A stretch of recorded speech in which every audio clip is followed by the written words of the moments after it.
Hello दोस्तों, विद्या coaching classes में स्वागत है। दोस्तों हम लोग पढ़ रहे हैं कक्षा 11 के केमिस्ट्री का जो चैप्टर है दोस्तों, रासायनिक आबंधन तथा आणविक संरचना।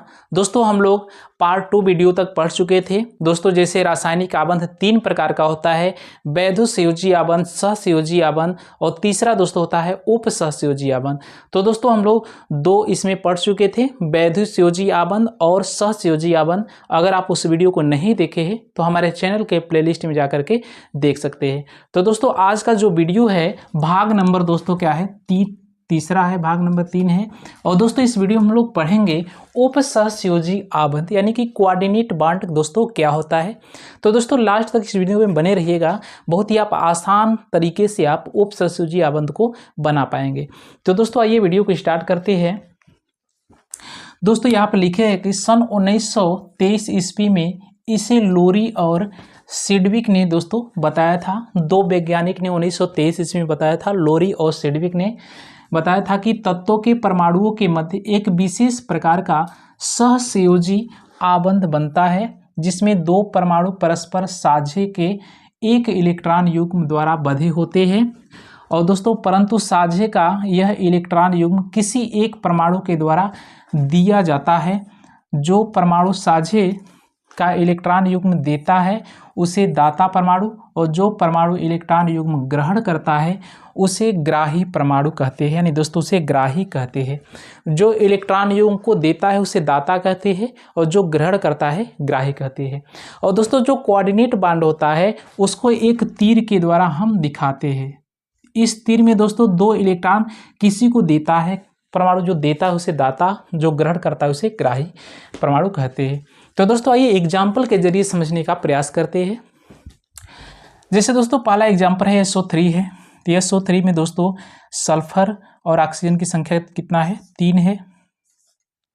अब दोस्तों सल्फर का हम जानते हैं जो परमाणु क्रमांक होता है 16 होता है।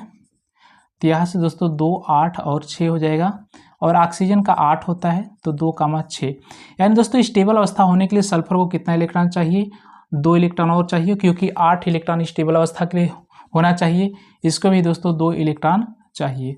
तो इस तरह दोनों को 8-8 इलेक्ट्रॉन पूरा हो जाएगा। तो दोस्तों बाह्यतम कक्ष का जो इलेक्ट्रॉन होता है उसको हम दिखाते हैं। तो ऑक्सीजन का दोस्तों 2, 2, 4 और दोस्तों कितना था, 6 था। और दोस्तों इस ऑक्सीजन का भी दोस्तों 2, 2, 4, 2, 6, 2, 2, 4, 2, 6 ऑक्सीजन का दोस्तों दिखा चुके हैं। अब सल्फर का भी 6 इलेक्ट्रॉन दोस्तों दिखाना है। तो डॉट से दिखाएंगे 2, 2, 4 और दोस्तों 2, 6। तो 2 इलेक्ट्रॉन ग्रहण कर लेगा तो ऑक्सीजन के पास 8 इलेक्ट्रॉन हो जाएगा। यहाँ भी दोस्तों 2 इलेक्ट्रॉन ग्रहण कर लेगा तो ऑक्सीजन 8 स्टेबल अवस्था में, ये भी दोस्तों स्टेबल अवस्था में। अब दोस्तों ऑक्सीजन को कितना इलेक्ट्रॉन चाहिए, 8 इलेक्ट्रॉन चाहिए। तो दोस्तों यहाँ से इससे भी 2 लेगा, इससे भी 2 लेगा तो कितना हो जाएगा, 4, 4, 8 इलेक्ट्रॉन हो जाएगा। यानी इसके पास दोस्तों कितना इलेक्ट्रॉन है, 6 इसके पास पहले से है। तो किसी एक से दोस्तों यह इलेक्ट्रॉन को लेगा, तो दोस्तों इससे ले लेगा। और बाकी को दोस्तों 2 इलेक्ट्रॉन दिया है, तो दिया है तो ग्राही हो जाएगा। तो दोस्तों ये इसका जो संरचना सूत्र कैसे बनेगा, सल्फर हो गया, फिर ऑक्सीजन, फिर ऑक्सीजन, फिर ऑक्सीजन। तो दोस्तों इसमें देखेंगे कि 2 इलेक्ट्रॉन दिया भी है और लिया भी है। तो यहाँ पर दोस्तों हो जाएगा आपका डबल बॉन्ड। और इसमें दोस्तों 2 इलेक्ट्रॉन केवल दिया है, लिया नहीं है, तो एक तीर के द्वारा दिखाएंगे। और इसमें भी 2 इलेक्ट्रॉन दोस्तों दिया है, लिया नहीं है, तो एक तीर के द्वारा दिखाएंगे। अब दोस्तों याद रखिएगा जो नॉन बॉन्डिंग इलेक्ट्रॉन है इसके पास 4 है, तो 4 इलेक्ट्रॉन को दोस्तों दिखाएंगे यहाँ से। इसके पास भी 4 है तो 4 इलेक्ट्रॉन दिखाएंगे। 4 नहीं दोस्तों यहाँ पर 6 इलेक्ट्रॉन, क्योंकि 2 दिया है तो इसको भी दोस्तों 6 इलेक्ट्रॉन दिखाना पड़ेगा। इसके पास भी 6 इलेक्ट्रॉन दिखाना चाहेगा। तो दोस्तों इसमें जो सल्फर है दाता परमाणु है और ऑक्सीजन क्या है, ग्राही परमाणु है। तो दोस्तों आई होप कि समझ में आ गया होगा। अब दोस्तों N2O3 का करते हैं, N2O3। अब दोस्तों नाइट्रोजन की संख्या कितना है, 2 है, 1 और 2। ऑक्सीजन 2 इसके साथ दोस्तों कर लेते हैं और 1 ऑक्सीजन दोस्तों इसके साथ कर लेते हैं। अब दोस्तों ऑक्सीजन का कितना होता है, उसके बाह्यतम कक्ष में 6 होता है और नाइट्रोजन का दोस्तों परमाणु क्रमांक होता है 7 होता है। तो 2, 5 हो जाएगा। तो दोस्तों पहले इसका दिखाते हैं। 2 इलेक्ट्रॉन का शेयरिंग होगा, 2, 4 और 2, 6। यहाँ भी दोस्तों 2 2 4 और 2 6, इसके पास भी 2 2 4 2 6 हो जाएगा। अब दोस्तों नाइट्रोजन का कितना होता है बाह्यतम कक्ष में? 5 होता है। तो दोस्तों यहाँ पर 2 इलेक्ट्रॉन दिखाना पड़ेगा, यहाँ पर दोस्तों 1 इलेक्ट्रॉन दिखा देते हैं, यह भी 1, और यहाँ से दोस्तों 2 2 4 1 5 हो गया है। इस नाइट्रोजन का भी 1 इलेक्ट्रॉन दिखाएंगे, फिर यहाँ पर 2 और यहाँ भी 2। अब दोस्तों यहाँ से 2 ऑक्सीजन ले लेगा यहाँ से, तो स्टेबल अवस्था में हो चुका है। यहाँ भी दोस्तों स्टेबल अवस्था में ऑक्सीजन हो चुका है, यहाँ भी हो चुका है। अब दोस्तों याद रखिएगा नाइट्रोजन को कितना होना चाहिए? 8 होना चाहिए। तो इसके पास 5 अवेलेबल है, यानी कि दोस्तों 3 ही इलेक्ट्रॉन किसी से लेगा 8 होने के लिए। तो 2 1 इस नाइट्रोजन से लेगा, 2 ऑक्सीजन से ले लेगा, तो इसका भी 8 हो जाएगा। और दोस्तों यहाँ से भी 2 2 4 2 6 2 8, यहाँ से भी। अब दोस्तों इसमें हो क्या रहा है कि इस ऑक्सीजन को नाइट्रोजन 2 इलेक्ट्रॉन दिया भी है और लिया भी है, यहाँ भी दोस्तों 2 दिया है और लिया भी है।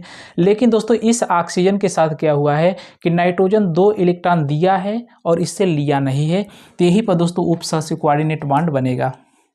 तो दोस्तों इसका बना लेते हैं संरचना सूत्र। नाइट्रोजन फिर ऑक्सीजन फिर ऑक्सीजन फिर ऑक्सीजन। अब दोस्तों इसमें हो क्या रहा है? 2 2 इलेक्ट्रॉन का शेयरिंग हुआ है, तो 2 इलेक्ट्रॉन 2 बॉन्ड, यहाँ भी 2। जो बचा इलेक्ट्रॉन है इसको दिखाएंगे 4, यहाँ भी दोस्तों 4 दिखाएंगे। यहाँ पर 2 इलेक्ट्रॉन दिया है तो एक तीर के द्वारा, और दोस्तों 6 इलेक्ट्रॉन दिखा देंगे, हो जाएगा। अब दोस्तों इसके मध्य 1 1 इलेक्ट्रॉन का हुआ है, जो बचा इलेक्ट्रॉन दिखा देंगे। तो इस तरह दोस्तों ये आपका क्या हो जाएगा? संरचना सूत्र हो जाएगा। तो आई होप कि आपको ये समझ में आया होगा। तो दोस्तों जल्दी से स्क्रीनशॉट ले लीजिए, फिर और भी H2SO4 का दोस्तों हम लोग करते हैं। अब दोस्तों आइए करते हैं H2SO4 का। H2SO4 का तो दोस्तों यहाँ पर सल्फर है आपका, ऑक्सीजन की संख्या 4 है। अब दोस्तों सल्फर के बाह्यतम कक्ष में कितना इलेक्ट्रॉन होता है? तो दोस्तों 6 होता है, और हाइड्रोजन का 1 होता है, तो 1 दिखा देंगे यहाँ से। तो 2 2 4 2 6, या भी दोस्तों इस ऑक्सीजन का क्रॉस ही दिखा लेते हैं, 6 हो गया। यहाँ भी दोस्तों 6 हो गया, यहाँ भी इस ऑक्सीजन का 1 2 2 4, यहाँ से 2 6। अब दोस्तों सल्फर का 6 होता है, तो यहाँ पर दोस्तों 1 दिखाएंगे, यहाँ पर 2 दिखा देंगे, यहाँ भी 1 दिखाएंगे, यहाँ भी 2, 6 हो गया। अब हाइड्रोजन को 2 चाहिए, तो 2 इलेक्ट्रॉन यहाँ से दिखा देंगे, यहाँ से भी दोस्तों सॉरी ऑक्सीजन का दोस्तों हो चुका है, हाइड्रोजन का भी दोस्तों यहाँ से दिखा देंगे। और ऑक्सीजन का यहाँ पे 8 इलेक्ट्रॉन चाहिए, यहाँ भी दोस्तों ऑक्सीजन का 8 इलेक्ट्रॉन, यहाँ भी 8 इलेक्ट्रॉन। अब दोस्तों सल्फर जो होता है अपना अष्टक प्रसार कर सकता है, वैसे भी हम बना सकते हैं, या दोस्तों 2 इलेक्ट्रॉन केवल 8 इलेक्ट्रॉन लेकर के भी, यहाँ से 2 6 इलेक्ट्रॉन पहले से है, और दोस्तों यहाँ से केवल आपका बनेगा, थोड़ा सा नीचे कर लेते हैं। अब इसमें घेरे के अंदर देखेंगे 2 2 4 2 6 2 8 इलेक्ट्रॉन है। अब दोस्तों इसमें हो क्या रहा है कि इन दोनों ऑक्सीजन को 2 इलेक्ट्रॉन दिया है और लिया नहीं है, तो इन्हीं के मध्य कोऑर्डिनेट बॉन्ड हम बना सकते हैं। आइए दोस्तों संरचना सूत्र बनाते हैं। ये हाइड्रोजन हो गया। अब दोस्तों 2 इलेक्ट्रॉन दिया है, तो 1 तीर दिखाएंगे, इसमें भी दिया है 1 तीर, यहाँ पर 1 1 इलेक्ट्रॉन का शेयरिंग हुआ है, सिंगल बॉन्ड, यहाँ भी सिंगल बॉन्ड, और इसके मध्य भी दोस्तों सिंगल बॉन्ड 1 1 इलेक्ट्रॉन का हुआ है। और इस तरह दोस्तों जो बचा इलेक्ट्रॉन है दिखाना पड़ेगा, इसके पास 4, इसके पास भी 4 हो गया, और दोस्तों इसके पास 6 इलेक्ट्रॉन दिखाना पड़ेगा। जहाँ पर कोऑर्डिनेट बॉन्ड होगा दोस्तों 6 इलेक्ट्रॉन पूरा दिखाना पड़ेगा। तो दोस्तों इस तरह बनेगा। तो जल्दी से दोस्तों स्क्रीनशॉट ले लीजिए। तो दोस्तों आई होप कि आपको कोऑर्डिनेट बॉन्ड यानी कि उप सहसंयोजी आबंध आपको समझ में आ गया होगा। और दोस्तों इसी तरह के वीडियो को पाने के लिए हमारे चैनल को लाइक सब्सक्राइब शेयर जरूर कीजिएगा। दोस्तों फिर मिलते हैं नेक्स्ट वीडियो में नेक्स्ट टॉपिक को लेकर के, तब तक के लिए धन्यवाद।